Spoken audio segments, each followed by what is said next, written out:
नमस्कार दोस्तों, स्वागत है आपके अपने YouTube channel Vinod Hindi point में। दोस्तों, आज के इस वीडियो में पढ़ने वाले हैं बिहार स्टेट से संबंधित महत्वपूर्ण अभ्यास पेपर जो हिंदी विषय से संबंधित है। बिहार स्टेट के साथ साथ Uttar Pradesh TGT, PGT, DSSB सभी हिंदी की परीक्षाओं के लिए बहुत ही महत्वपूर्ण है। उससे पहले अगर आप चैनल पर नए हैं तो चैनल को सब्सक्राइब कर लीजिए, वीडियो को शेयर कर दीजिए। तो चलिए शुरू करते हैं आज का ये वीडियो। पहला प्रश्न है, मेरी जीवन यात्रा किसकी आत्मकथा है? मेरी जीवन यात्रा किसकी आत्मकथा है? तो इसका सही उत्तर हो जाएगा राहुल सांकृत्यायन। मेरी जीवन यात्रा राहुल सांकृत्यायन की आत्मकथा है।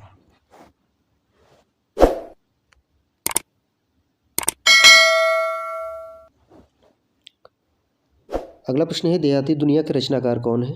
देहाती दुनिया के रचनाकार कौन है? तो इसका सही उत्तर हो जाएगा शिवपूजन सहाय। देहाती दुनिया के रचनाकार हैं शिवपूजन सहाय। शिवपूजन सहाय को जो है भाषा के जादूगर के रूप में ख्याति प्राप्त हुई है।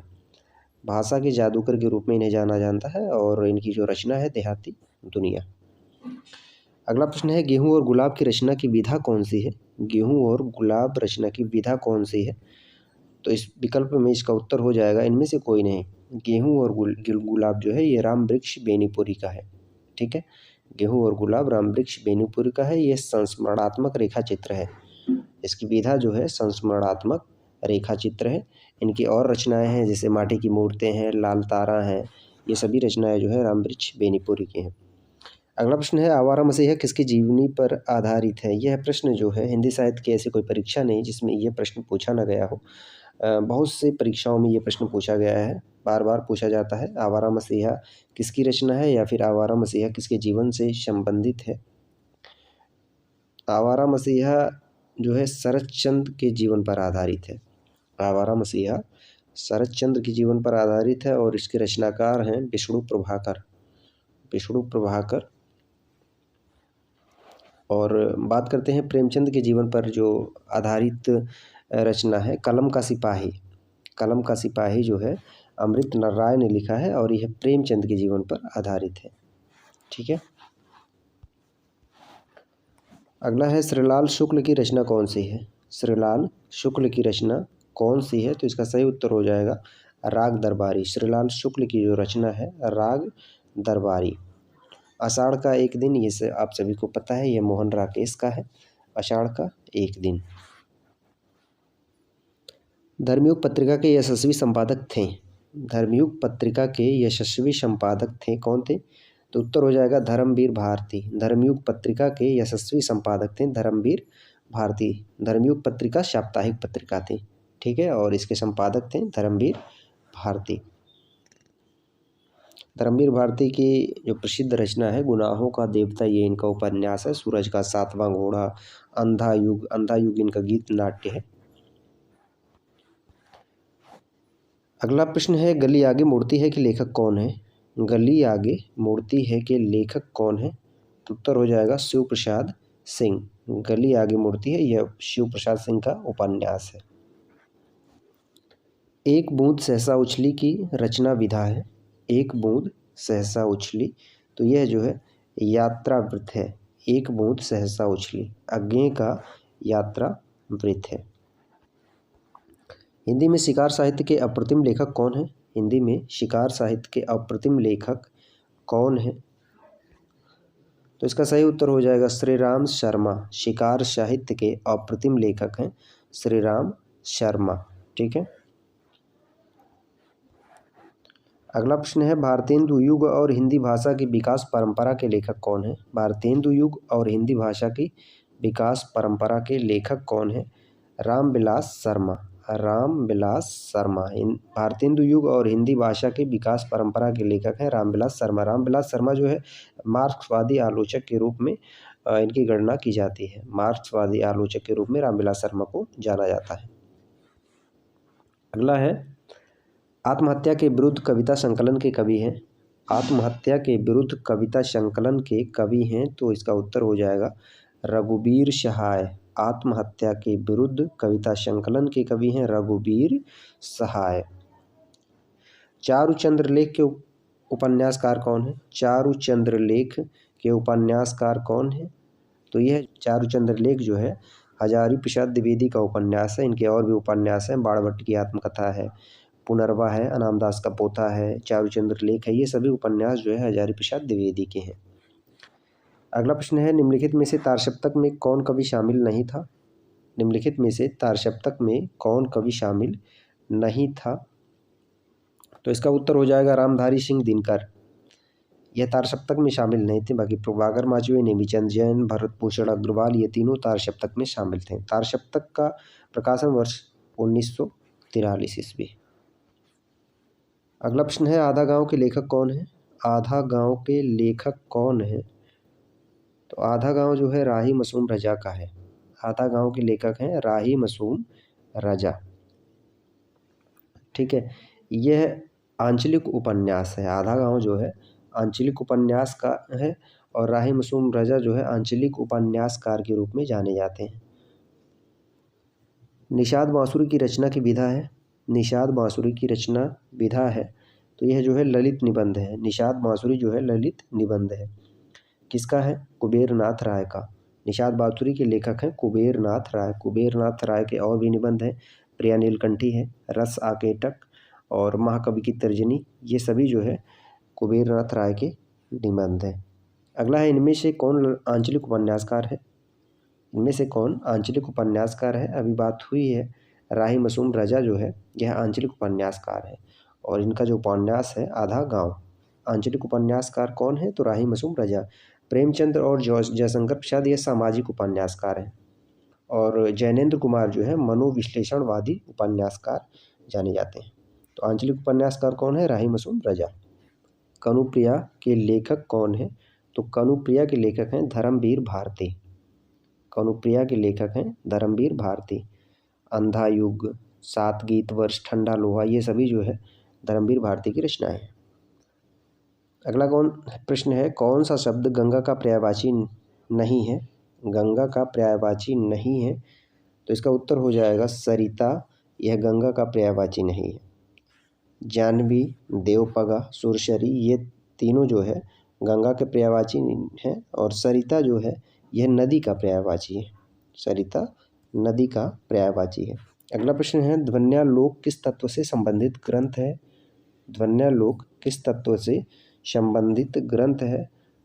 ध्वन्यालोक, तो इसका सही उत्तर हो जाएगा ध्वनि से। ध्वन्यालोक जो है ध्वनि से संबंधित, ध्वनि तत्व से संबंधित ग्रंथ है ध्वन्यालोक। और ध्वनि संप्रदाय के प्रवर्तक कौन माने जाते हैं? आनंद वर्धन। ध्वनि शब्द का जो सर्वप्रथम प्रयोग किया था किसने किया था? आनंद वर्धन ने। और ध्वन्यालोक जो है यह आनंद वर्धन की रचना है। ध्वन्यालोक। कनक कनकते सौगुनी मादकता अधिकार में कौन सा अलंकार है? कई बार पूछा गया यह प्रश्न है, तो इसमें जो है यमक अलंकार है। कनक कनकते सौगुनी मादकता अधिकार में यमक अलंकार है। जहाँ कोई शब्द एक से अधिक बार प्रयुक्त हो, एक से अधिक बार प्रयुक्त हो और उसके अर्थ जो है अलग अलग हो, वहाँ यमक अलंकार होता है। यहाँ एक कनक का अर्थ है सोना और दूसरे कनक का अर्थ है धतूरा, तो यहाँ पर यमक अलंकार होगा। टेढ़े मेढ़े रास्ते के लेखक कौन है? टेढ़े मेढ़े रास्ते के लेखक कौन है? तो इसका उत्तर हो जाएगा भगवती चरण वर्मा। टेढ़े मेढ़े रास्ते के लेखक हैं भगवती चरण वर्मा। पाल गोमरा का स्कूटर कहानी के लेखक कौन है? पाल गोमरा का स्कूटर कहानी के लेखक कौन है? तो इसका उत्तर हो जाएगा उदय प्रकाश। पाल गोमरा का स्कूटर कहानी के लेखक हैं उदय प्रकाश। नए इलाके में किसकी काव्य कृति है?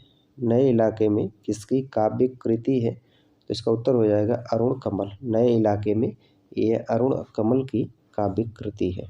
नए इलाके में। संविधान के अनुच्छेद 351 में किस विषय का वर्णन है? अनुच्छेद 351 में किस विषय का वर्णन है? तो इसमें जो है हिंदी भाषा के विकास से संबंधित इसका वर्णन है। अनुच्छेद 351 में हिंदी भाषा के विकास से संबंधित वर्णन किया गया है। 343 से लेकर के 351 तक जो है हिंदी भाषा से संबंधित वर्णन किया गया है। शुद्ध वर्तनी का चयन करना है तो इसका सही उत्तर हो जाएगा परिपार्श्विक, यह शुद्ध है। पूजनीय, उज्ज्वल, ज्योत्सना, ये तीनों अशुद्ध है। स्वार्थ का विलोम होगा परमार्थ। संस्कृत के 4 अध्याय किसकी रचना है?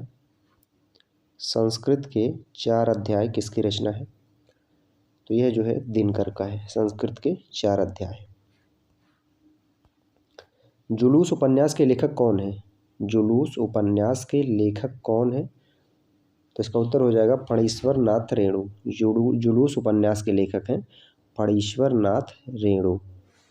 दुलाई वाली किस विधा की रचना है? तो इसका उत्तर हो जाएगा कहानी। दुलाई वाली की विधा है कहानी। और इसके लेखक कौन हैं? तो राजेंद्र बाला घोष, जिन्हें बंग महिला के नाम से जाना जाता है, इसके लेखक हैं दुलाई वाली के। और इसका जो प्रकाशन वर्ष है 1907 ईस्वी। 1907 ईस्वी सरस्वती पत्रिका में यह प्रकाशित हुई थी दुलाई वाली कहानी।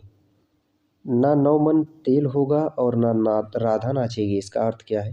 ना नौ मन तेल होगा और ना राधा नाचेगी, तो इसका अर्थ है असंभव कार्य।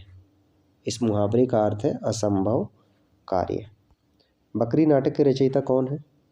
बकरी नाटक के रचयिता कौन है? सर्वेश्वर दयाल सक्सेना। बकरी नाटक के रचयिता हैं सर्वेश्वर दयाल सक्सेना। निम्नलिखित में से कौन सा उपन्यास नागार्जुन का नहीं है? कौन सा उपन्यास नागार्जुन का नहीं है? परती परिकथा, यह नागार्जुन का उपन्यास नहीं है, यह फणीश्वर नाथ रेणु का है।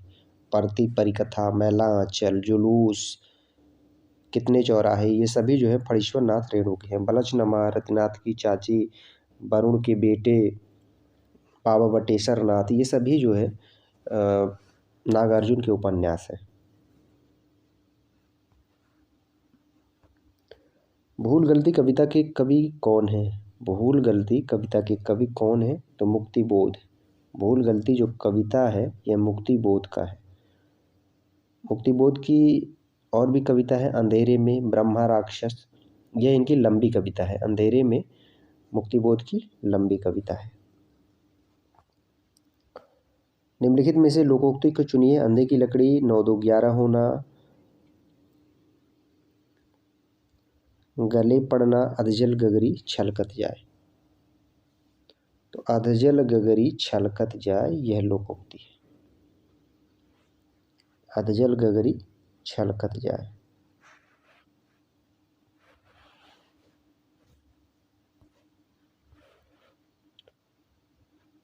अगला प्रश्न है, हानि लाभ में कौन सा समास है? हानि लाभ में कौन सा समास है?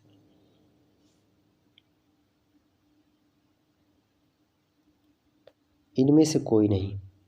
यहाँ जो है द्वंद्व समास है। हानि लाभ में द्वंद्व समास है।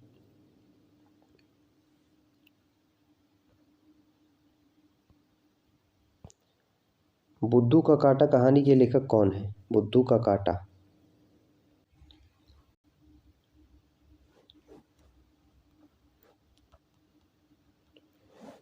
बुद्धू का कांटा कहानी के लेखक कौन है? बुद्धू का कांटा चंद्रधर शर्मा गुलेरी। गुलेरी जी ने 3 कहानियाँ लिखी हैं। बुद्धू का कांटा, सुखमय जीवन, उसने कहा था, ये तीनों कहानियाँ जो है हिंदी साहित्य में सर्वश्रेष्ठ कहानियों के रूप में जानी जाती है। उसने कहा था का प्रकाशन वर्ष जो है 1915 ईस्वी है। यह इनकी प्रसिद्ध कहानी है, उसने कहा था, जिसमें लहना सिंह प्रमुख पात्र है, जो सरस्वती पत्रिका में प्रकाशित हुई थी। उसने कहा था कहानी सरस्वती पत्रिका में 1915 में प्रकाशित हुई थी। ब्रज भाषा है, ब्रज भाषा है, तो ब्रज भाषा जो है पश्चिमी हिंदी की बोली है। ब्रज भाषा पश्चिमी हिंदी की बोली है।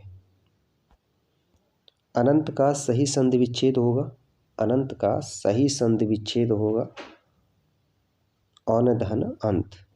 अनंत का सही संधि विच्छेद है अनधन अंत। निम्नलिखित उपन्यासों में से प्रेमचंद का अंतिम उपन्यास कौन सा है?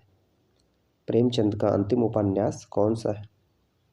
तो गोदान है। वैसे तो प्रेमचंद का अंतिम उपन्यास जो है मंगलसूत्र है, जो अपूर्ण था, और इनका जो अंतिम उपन्यास है पूर्ण रूप से माना जाता है तो गोदान को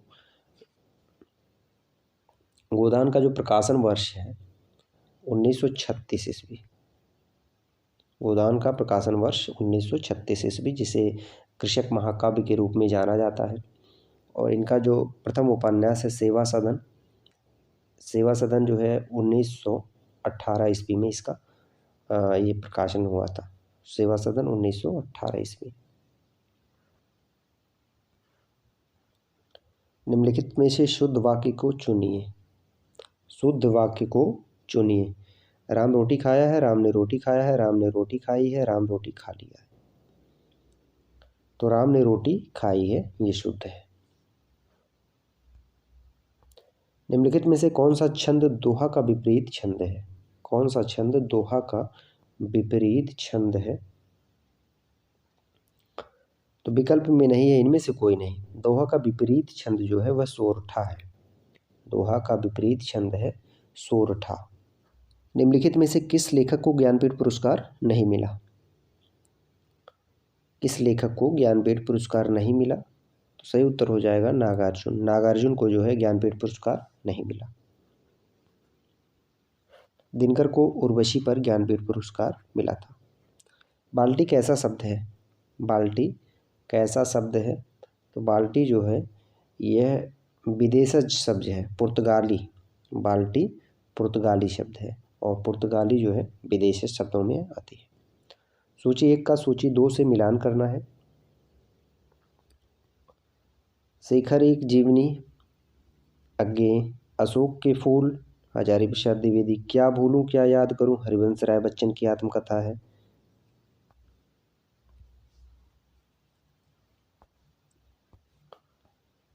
निम्नलिखित शब्दों में से शुद्ध शब्द को चुनिए। शुद्ध शब्द को चुनिए। तो जो शुद्ध शब्द है संन्यास। चौपाई छंद में मात्राओं की संख्या होती है।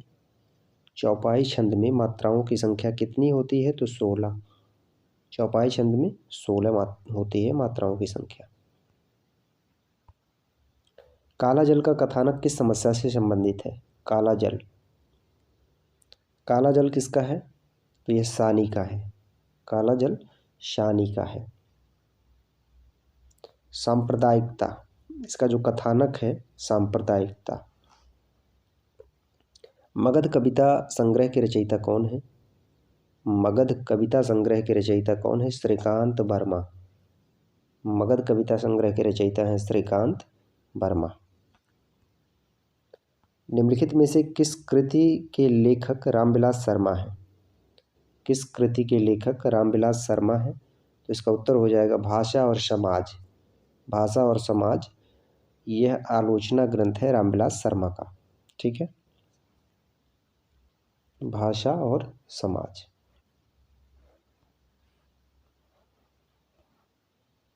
बाकी शेष तीनों जो हैं, हिंदी के विकास में अपभ्रंश का योगदान, दूसरी परंपरा की खोज, छायावाद, यह तीनों नामवर सिंह की रचनाएं हैं। दूसरी परंपरा की खोज हजारी प्रसाद द्विवेदी के जीवन पर आधारित है, नामवर सिंह द्वारा रचित है। कविता के लिए खड़ी बोली के पक्ष में आंदोलन की शुरुआत की अयोध्या प्रसाद खत्री ने कविता के लिए खड़ी बोली के पक्ष में आंदोलन की शुरुआत की। ब्राह्मण के संपादक कौन थे?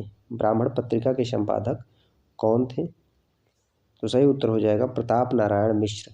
ब्राह्मण पत्रिका के संपादक थे प्रताप नारायण मिश्र। और यह पत्रिका जो है मासिक पत्रिका थी। कहाँ से प्रकाशित होती थी? तो कानपुर से। बालकृष्ण भट्ट की पत्रिका की बात की जाए तो हिंदी प्रदीप।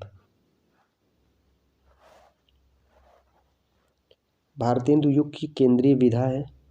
भारतेंदु युग की केंद्रीय विधा है नाटक। नासिकेतोपाख्यान के लेखक कौन है? नासिकेतोपाख्यान के लेखक कौन है? तो शदल मिश्र। नासिकेतोपाख्यान के लेखक हैं शदल मिश्र। शदल मिश्र जो है बिहार के निवासी थे और नासिकेतोपाख्यान जो है 1960 ईस्वी में इन्होंने लिखा था। 1960 ईस्वी। लल्लू लाल की रचना का नाम है प्रेम सागर। और इंशाअल्लाह खान रानी केतकी की कहानी, जिसे उदयभान चरित के नाम से भी जाना जाता है।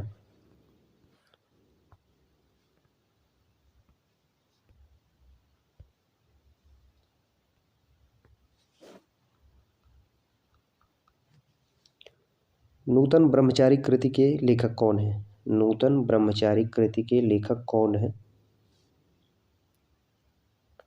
बालकृष्ण भट्ट। नूतन ब्रह्मचारी के लेखक हैं बालकृष्ण भट्ट। इनकी और भी रचनाएं हैं, 100 अजान 1 सुजान, ये भी रचना जो है बालकृष्ण भट्ट की है।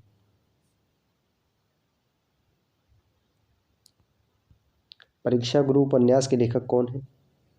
परीक्षा गुरु लाला श्रीनिवास दास। हिंदी के सर्वप्रथम मौलिक उपन्यासकार के रूप में इन्हें जाना जाता है, लाला श्रीनिवास दास को। और परीक्षा गुरु को जो है सर्वप्रथम मौलिक उपन्यास के रूप में जाना जाता है, परीक्षा गुरु को। शकुंतला नाटक का खड़ी बोली गद्य में अनुवाद किसने किया? खड़ी बोली गद्य में अनुवाद किसने किया? राजा लक्ष्मण सिंह। राजा लक्ष्मण सिंह ने शकुंतला नाटक का खड़ी बोली हिंदी में अनुवाद किया। ठीक है, राजा लक्ष्मण सिंह। और शकुंतला नाटक जो है ये किसका है? कालिदास का है। कालिदास की एक प्रसिद्ध और रचना है मेघदूत। इनके जैसे विशुद्ध सरस एवं शक्तिशालिनी ब्रजभाषा लिखने में और कोई कवि समर्थ नहीं हुआ। आचार्य शुक्ल ने किस कवि के बारे में यह टिप्पणी की है? घनानंद के बारे में। इनके जैसा विशुद्ध सरस एवं शक्तिशालिनी ब्रजभाषा लिखने में और कोई कवि समर्थ नहीं हुआ। घनानंद के बारे में आचार्य रामचंद्र शुक्ल ने यह टिप्पणी की है। और इनके बारे में एक टिप्पणी इन्होंने और की है, आध्यात्मिक रंग के चश्मे आजकल बहुत सस्ते हो गए हैं। यह भी कथन आचार्य रामचंद्र शुक्ल का घनानंद के संदर्भ में कहा गया है। कई चिंतन एवं कलाधाराओं का योगदान मिलता है। कई चिंतन एवं कलाधाराओं का योगदान मिलता है। किसमें मिलता है? कृष्ण भक्ति धारा में जो है कई चिंतन एवं कलाधाराओं का योगदान मिलता है, कृष्ण भक्ति धारा में। ध्रुव चरित के रचयिता कौन है? ध्रुव चरित के रचयिता कौन है? नरोत्तम दास। ध्रुव चरित, सुदामा चरित, ये सभी जो है रचनाएं नरोत्तम दास की। स्वच्छंदतावाद की विशेषता है। नरोत्तम दास की एक प्रसिद्ध पंक्ति है, देखी सुदामा की दीन दशा करुणा करके करुणानिधि रोए। पूछा गया प्रश्न है ये। स्वच्छंदतावाद की विशेषता नहीं है ब्रजभाषा में रचना, यह स्वच्छंदतावाद की विशेषता नहीं। ब्रजभाषा के स्थान पे यहाँ खड़ी बोली होना चाहिए था। सूची 1 का सूची 2 से मिलान करना है। यहाँ देखिए, जलद बादल, जलज कमल, जलधि समुद्र। कृष्ण गीतावली नामक काव्य कृति के रचयिता कौन है? कृष्ण गीतावली। तो सही उत्तर हो जाएगा तुलसीदास। कृष्ण गीतावली जो है यह तुलसीदास की रचना है। तुलसीदास की जो प्रमुख रचनाएं हैं, रामचरितमानस जिसमें 7 कांड हैं, पार्वती मंगल, जानकी मंगल, बरवै रामायण, रामलाला नहशु, वैराग्य संदीपनी, हनुमान बाहुक जो बाहु पीड़ा से संबंधित है।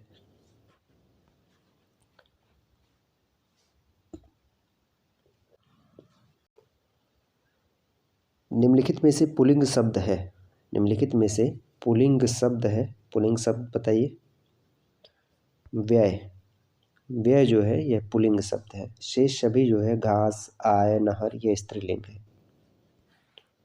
मध्यकालीन बोध का स्वरूप के लेखक कौन है? मध्यकालीन बोध का स्वरूप। मध्यकालीन बोध का स्वरूप के लेखक कौन है? हजारी प्रसाद द्विवेदी।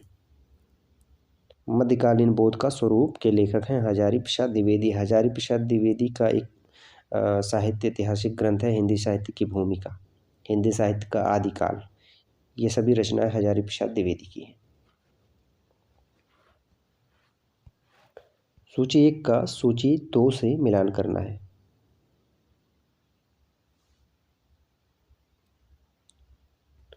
दस कुमार चरितम किसका है? तो दंडी का है। दस कुमार चरितम यह दंडी का है। नैषधीय चरितम श्रीहर्ष का है। उत्तर रामचरितम किसका है? भवभूति का है। सीख लीनो मीन मृग खंजन कमल नयन, सीख लीनो जस और प्रताप को कहानी है। ये पंक्तियां किस कवि की है? सीख लीनो मीन मृग खंजन कमल नयन, ठाकुर की ये पंक्ति है, ठाकुर।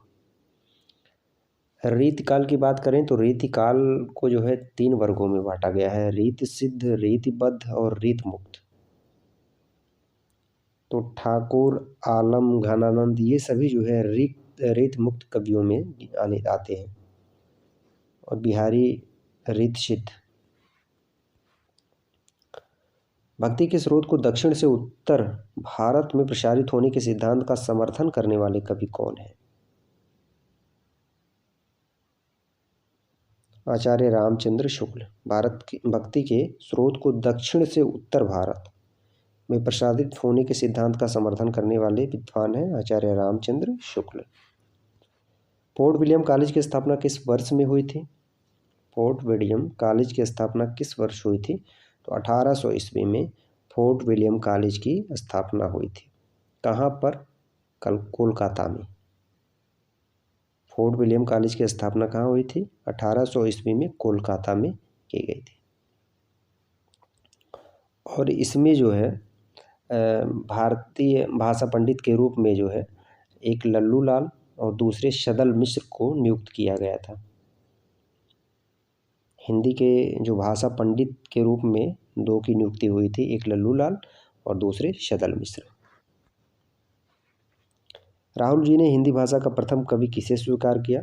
तो राहुल सांकृत्यायन ने हिंदी भाषा का प्रथम कवि जो है सराहपा को स्वीकार किया है। सराहपा, राहुल सांकृत्यायन ने सराहपा को हिंदी का प्रथम कवि माना है।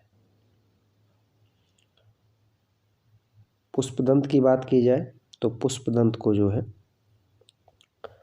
पूर्ण या पुष्प कवि को शिव सिंह सेंगर ने हिंदी का प्रथम कवि माना है।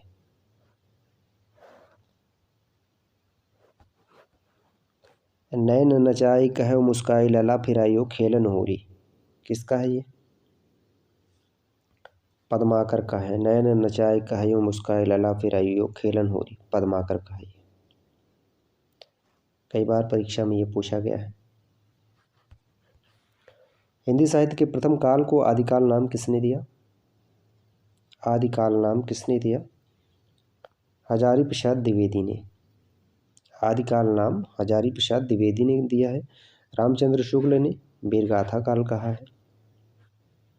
राहुल सांकृत्यायन ने सिद्ध सामंत काल कहा है। ठीक है, सिद्ध सामंत काल। और मिश्र बंधुओं ने आदिकाल को क्या कहा है? तो आरंभिक काल कहा है। मिश्र बंधु में आप सभी को पता है गणेश बिहारी, श्याम बिहारी, सुखदेव बिहारी, ये तीनों आते हैं। भाषा योग वशिष्ठ के लेखक कौन है? भाषा योग वशिष्ठ के लेखक कौन है? तो इसका उत्तर हो जाएगा राम प्रसाद निरंजनी। भाषा योग वशिष्ठ के लेखक हैं राम प्रसाद निरंजनी। नहुष नाटक के नाटककार हैं। नहुष नाटक के नाटककार हैं। तो इसका उत्तर हो जाएगा गोपाल चंद्र उर्फ गिरधर दास।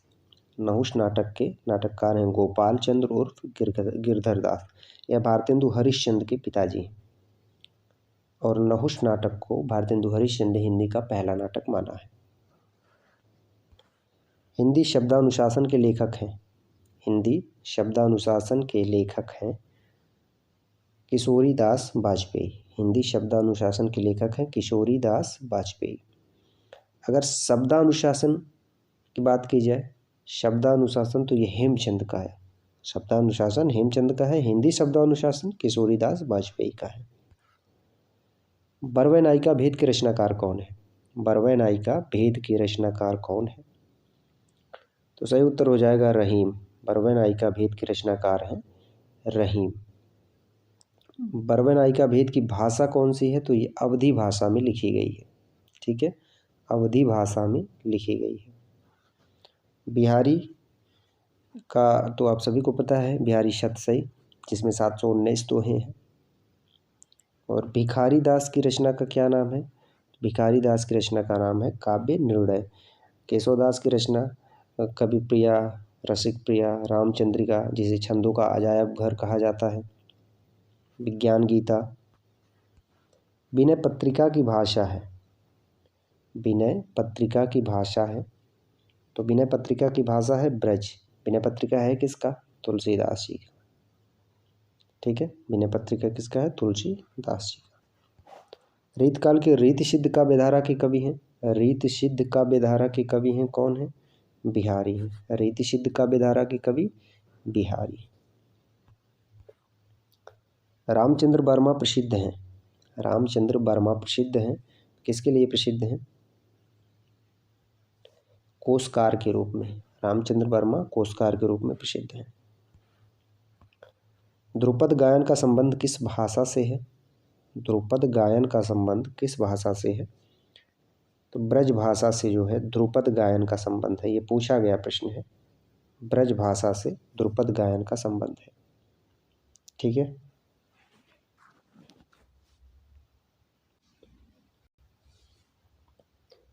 भक्ति काल में गृहस्थ जीवन का जैसा सुंदर चित्रण सूरदास में मिलता है, वैसा ही आधुनिक काल के किस कवि में यह मिलता है?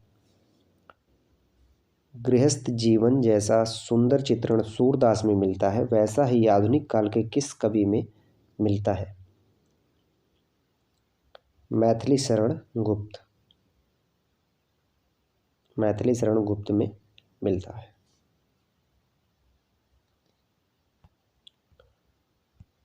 पौमचरिऊ किसकी रचना है? पौमचरिऊ किसकी रचना है?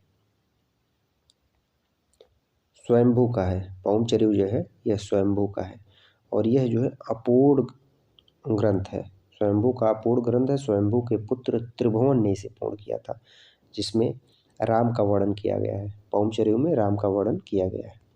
गोस्वामी तुलसीदास की रचना में कवितावली किस भाषा की रचना है? कवितावली किस भाषा की रचना है? तो इसका उत्तर हो जाएगा ब्रज भाषा। कवितावली की भाषा है ब्रज। सूफी प्रेमाख्यानक काव्य परंपरा में आराध्य को प्रायः किस रूप में देखा गया है? आराध्य को प्रायः किस रूप में देखा गया है?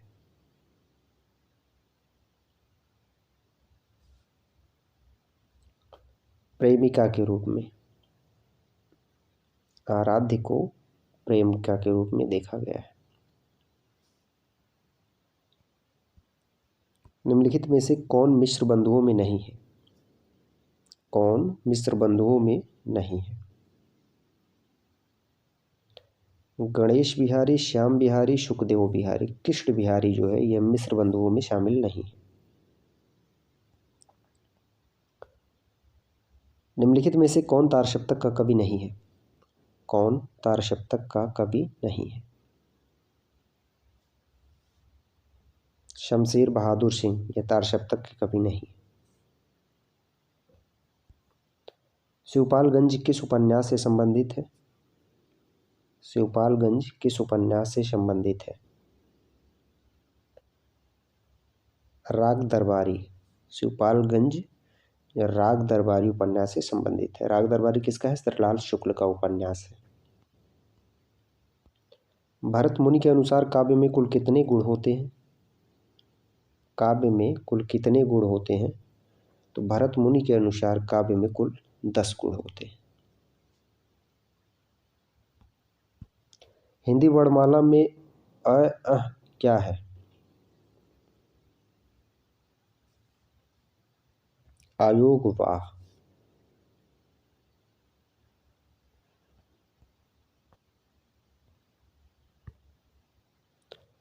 अंधा युग किस नाट्य विधा के अंतर्गत आता है? अंधा युग तो यह जो है गीत नाट्य है। अंधा युग किसका है? धर्मवीर भारती का गीत नाट्य है। हिंदी के किस आलोचक ने देवरानी जेठानी की कहानी को हिंदी का प्रथम उपन्यास माना है?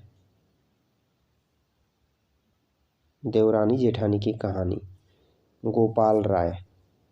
देवरानी जेठानी की कहानी को हिंदी का प्रथम उपन्यास किसने माना है? गोपाल राय ने। समालोचनादर्श के शीर्षक से एसे ऑन क्रिटिसिज्म का अनुवाद किसने किया? महत्वपूर्ण है। समालोचनादर्श के शीर्षक से एसे ऑन क्रिटिसिज्म का अनुवाद किसने किया? जगन्नाथ दास रत्नाकर। जगन्नाथ दास रत्नाकर। शिखर से सागर तक किस रचनाकार की जीवनी है? शिखर से सागर तक। शिखर से सागर तक अज्ञेय की जीवनी है। छायावादी काव्यधारा के प्रमुख स्तंभों की जन्मतिथि के आधार पर सही क्रम कौन सा है? सुमित्रानंदन पंत, जयशंकर प्रसाद, सूर्यकांत त्रिपाठी निराला, महादेवी वर्मा। तो सही क्रम कौन सा है? जयशंकर प्रसाद, सूर्यकांत त्रिपाठी निराला, सुमित्रानंदन पंत, महादेवी वर्मा। जयशंकर प्रसाद की बात की जाए तो 1889 और सूर्यकांत त्रिपाठी का निराला का है 1897। कहीं कहीं आपको 96 भी मिलेगा। सुमित्रानंदन पंत का है 1900, महादेवी वर्मा का है 1907।